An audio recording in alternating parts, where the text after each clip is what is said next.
The forceps slipped.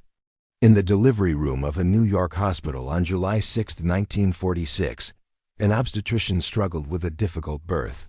Jacqueline Stallone, barely 19 years old, had been in labor for over 14 hours. The baby was breech coming out wrong, in distress. Doctors made the decision to use forceps, metal instruments designed to grip the baby's head and pull. But the forceps slipped during extraction, crushing against the left side of the infant's face and neck. The baby Michael Sylvester Gardenzio Stallone emerged into the world with catastrophic nerve damage. The forceps had severed several facial nerves, causing immediate and permanent paralysis on the left side of his face, part of his tongue, and portions of his lip and chin. He couldn't cry properly. The sound came out slurred, weak, broken.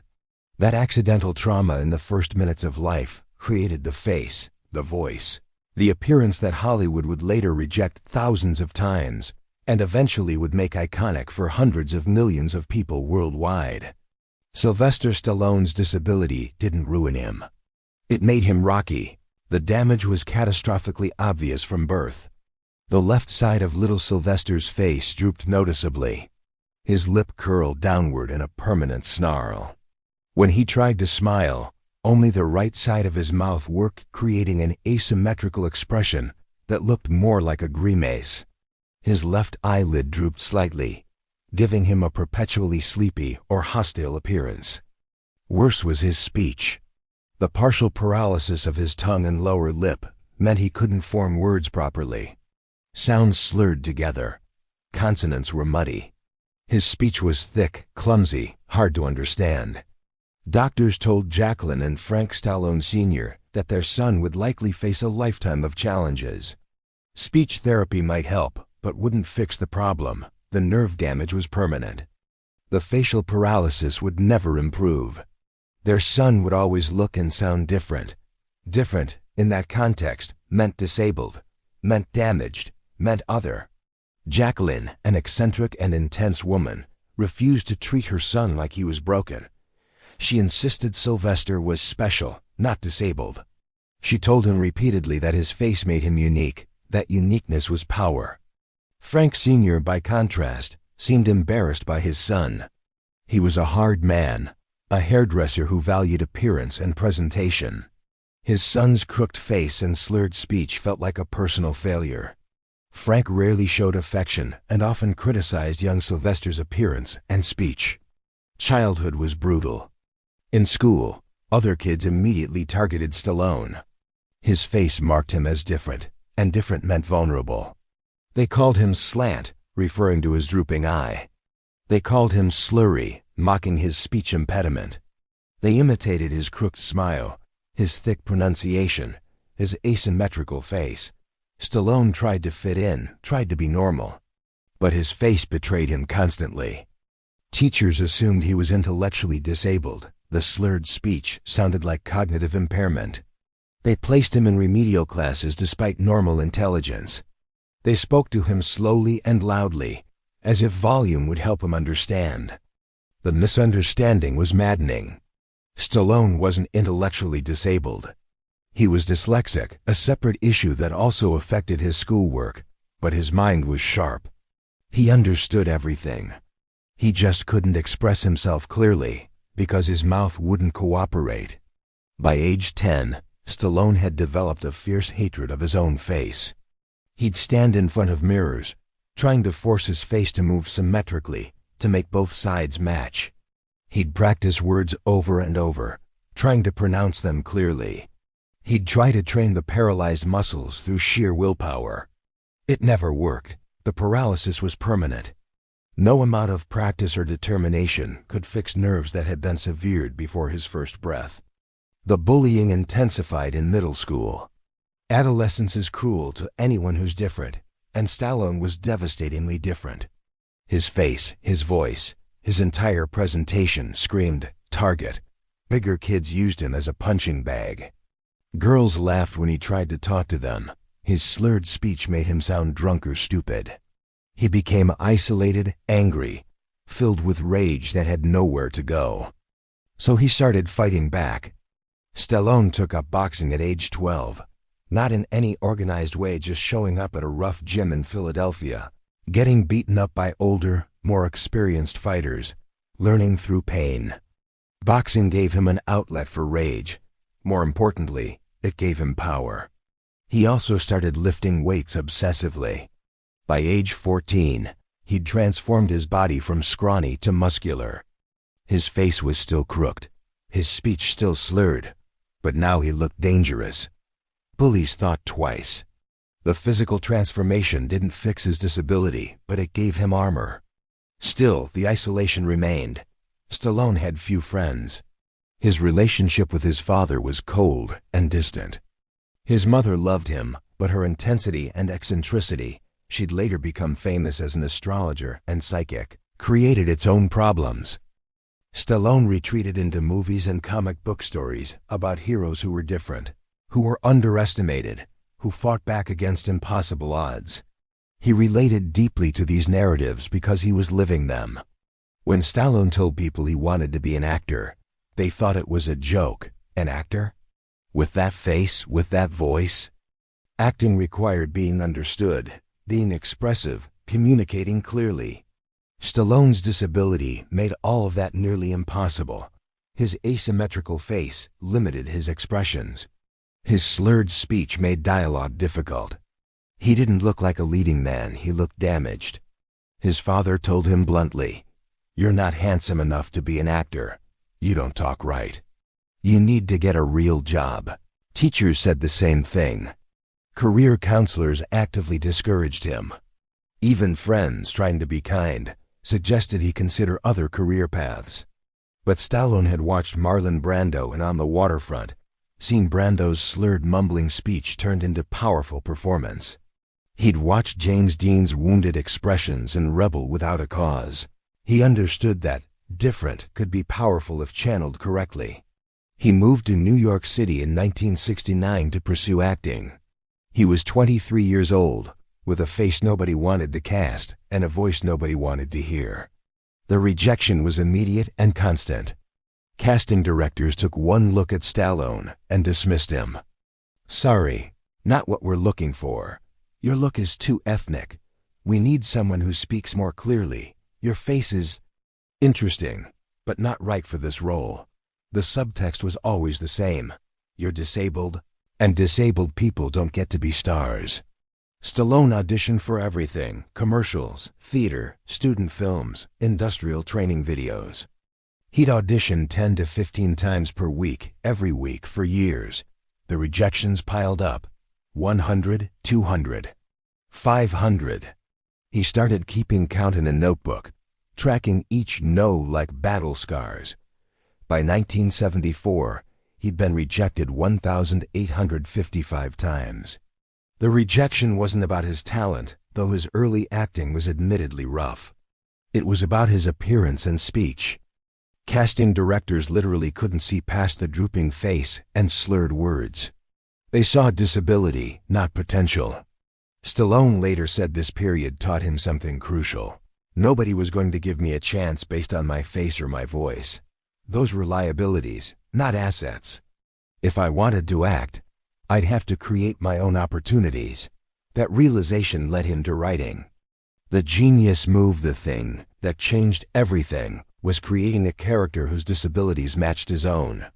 When Stallone wrote Rocky in 1975, he didn't write a handsome, articulate boxer.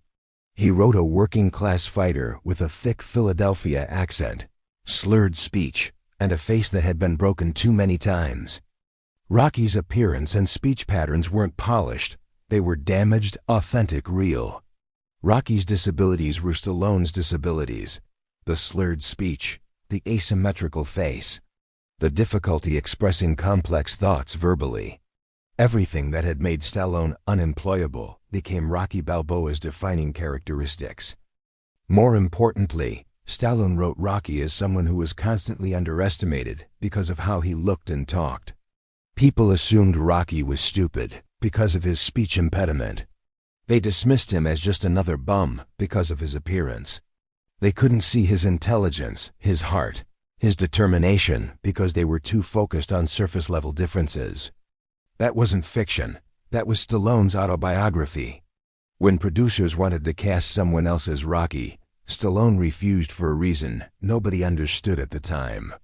He wasn't just fighting for creative control or to star in his own screenplay. He was fighting for representation, for the right of a disabled person to be a leading man.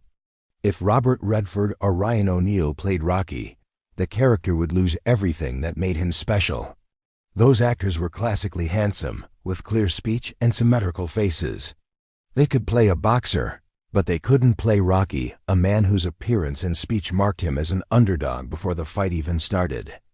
Stallone knew that Rocky only worked if played by someone who actually looked and sounded like an underdog. Someone audiences would instinctively underestimate. Someone like him. Rocky's success was revolutionary for disability representation, though few people recognized it at the time. For the first time, a leading man in a major Hollywood film had visible facial difference and a speech impediment, and those traits were unplayed for comedy or pity. They were just part of who Rocky was. The character was heroic, romantic, aspirational despite, and partly because of, his differences.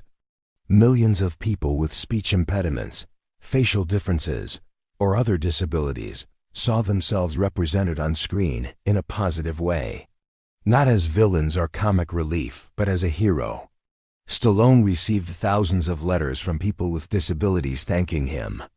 Parents wrote about their children with facial differences feeling less alone after seeing Rocky. People with speech impediments wrote about feeling inspired rather than ashamed. The impact was profound, even though it was rarely discussed in mainstream coverage of the film. Hollywood still didn't know what to do with Stallone's appearance. After Rocky's success, when Stallone had leverage to demand leading roles, casting directors still struggled. They wanted to make him more conventionally handsome. Studios suggested plastic surgery to correct the facial paralysis by 1977. Surgical techniques existed that could improve symmetry. Stallone refused. "This is my face," he said. "Rocky's face. If I change it, I'm saying there was something wrong with it to begin with. I'm not doing that." The refusal was both personal and political. Stallone understood that changing his face would send a message to millions of people with disabilities. You need to be fixed to be acceptable. He kept his face exactly as it was: drooping eye, crooked smile, asymmetrical features. And he became one of the biggest movie stars in the world. The impact cannot be overstated. Before Stallone, leading men in Hollywood were conventionally attractive symmetrical faces, clear speech, classically handsome. There was no room for difference at the top of the industry. Stallone shattered that template. His success proved that audiences didn't need conventional attractiveness. They needed authenticity, characters they could believe in, stories that resonated. His face, the very thing that had gotten him rejected 1,855 times, became iconic. The drooping eye became intimidating in Rambo. The crooked smile became endearing in Rocky. The slurred speech became part of his trademark tough guy persona. What was once a liability became brand identity. In 2016, a journalist asked Stallone if he'd ever wished he'd been born without the facial paralysis. Stallone thought for a long moment. "When I was young, every day, I hated my face. I hated how I sounded. I wanted to be normal more than anything, but now? No, never, because everything I've accomplished, everything I've become, grew from that disability. It made me an underdog. It made me fight harder. It made me create Rocky, a character who represented everyone who'd been told they weren't good enough. If I'd been born with a normal face, I'd probably be a failed pretty boy actor nobody remembers. Instead, I'm Rocky, and Rocky is immortal. My disability didn't ruin my career. It created my career." The medical term for Stallone's condition is unilateral facial paralysis, specifically Bell's palsy-type paralysis caused by traumatic nerve damage. It affects approximately 1 in 5,000 births when delivery complications cause nerve damage. Most cases are mild. Stallone's was severe. Modern medical treatment might have improved his condition slightly through early intervention nerve grafts, physical therapy, surgical correction. But in 1946, those techniques didn't exist. The damage was permanent and untreatable. That permanent damage created one of the most recognizable faces in cinema history. There is a powerful irony. The forceps accident that damaged Stallone's face was considered a medical mistake, something tragic that shouldn't have happened. Doctors surely apologized to his parents. His parents probably wished it hadn't occurred. But that accident, that mistake created Sylvester Stallone as the world knows him. Without the facial paralysis, there's no unique appearance. Without the speech impediment, there's no Rocky's distinctive voice. Without the disability, there's no underdog authenticity. The mistake created the icon. Today, disability advocacy groups sometimes cite Stallone as an example of successful representation. Not perfect representation. Many of his characters are hyper-masculine in ways that don't reflect most disabled experiences. But representation nonetheless. Proof that disabled actors can be leading men. Proof that facial differences don't disqualify someone from heroism. Proof that speech impediments don't prevent greatness. Stallone rarely discusses his condition as a disability. He doesn't position himself as a disability advocate. He doesn't make his facial paralysis central to his public identity. But its impact echoes through his entire career. Rocky, Rambo, every underdog he's written and played, they all carry traces of that original injury. That difference that marked him from birth. The severed nerves gave him the face of a fighter. The slurred speech gave him the voice of the working class. The asymmetry gave him the appearance of someone who'd been through battles. All of which were perfect for the characters he'd eventually create. In 2019, a 7-year-old boy with facial paralysis wrote Stallone a letter. The boy explained that kids at school made fun of his face. They called him names. He felt ugly and alone. But then he watched Rocky, and he saw someone whose face was like his, and that person was a hero. "You made me feel like my face is okay," the boy wrote. "Like I can still be strong even though I look different." Stallone framed that letter. He keeps it in his home office, visible from his desk. "That letter," Stallone said, "means more than any Oscar ever could. Because that kid understands something it took me 40 years to learn. Difference is power, if you're brave enough to own it." The forceps slipped in 1946. The nerves were severed. The face was paralyzed. And 78 years later, that face, that supposedly ruined, damaged, disabled face, is one of the most famous faces in the world. The disability that should have destroyed Sylvester Stallone's career instead defined it. And millions of people who were told they were enough saw Rocky's face and realized, maybe we re enough after all.